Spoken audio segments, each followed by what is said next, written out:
প্রশ্নটা ছিল আফগানিস্তান কি ফেভারিট হিসেবে নামবে বাংলাদেশের বিপক্ষে? উত্তরটা আসলে হ্যাঁ হওয়ারই কথা। হংকংয়ের বিপক্ষে বড় জয় পেয়ে তারা এখন আত্মবিশ্বাসে চূড়ায়। অন্যদিকে হংকংয়ের বিপক্ষে খুঁড়ে খুঁড়ে জেতার পর শ্রীলঙ্কার বিপক্ষে হেরে বাংলাদেশ এখন খাদের কিনারায়। আফগানিস্তানের সঙ্গে ম্যাচটা তাদের জন্য বাঁচা মরার লড়াই। কিন্তু আফগানিস্তানের কোচ জনাথন টড বেশ বিনয়ী। প্রশ্নটা শুনেই তিনি উত্তর দেওয়া শুরু করলেন এভাবে: যদি আপনি অতীতের দিকে দেখেন, বাংলাদেশ এই প্রতিযোগিতায় কয়েকবার চ্যাম্পিয়ন হয়েছে। মাঝপথেই তার ভুল ভাঙিয়ে দিলেন মিডিয়া ম্যানেজার। কিন্তু টড নিজের ভুল মানতে নারাজ। উল্টো বললেন, আমার তো মনে হয় ওরা 50 ওভারে এশিয়া কাপ জিতেছে।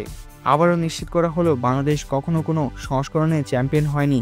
টড তখন অবিশ্বাস নিয়ে মিডিয়া ম্যানেজারের দিকে তাকালেন। তখন নিশ্চিত হলেন বাংলাদেশ 3বার ফাইনালে উঠলেও কখনো শিরোপা জিততে পারেনি।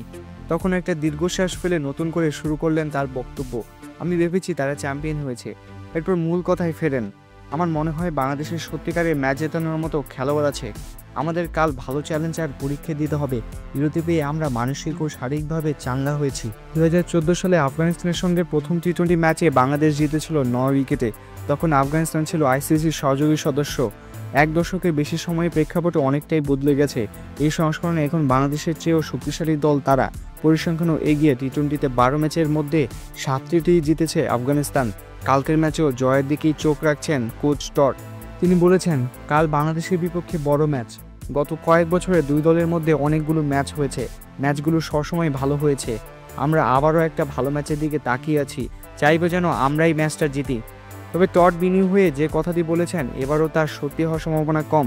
সুপার ফোরে যেতে হলে বাংলাদেশকে শুধু আফগানিস্তানকে হারালেই হবে না, তাকিয়ে থাকতে হবে শ্রীলঙ্কা যেন আফগানিস্তানকে হারিয়ে দেয়। এত অঙ্ক কষে যাদের সুপার ফোরে যাওয়ার সমীকরণ, তাদের চ্যাম্পিয়ন হওয়ার স্বপ্নটা এখনও বহু দূরে।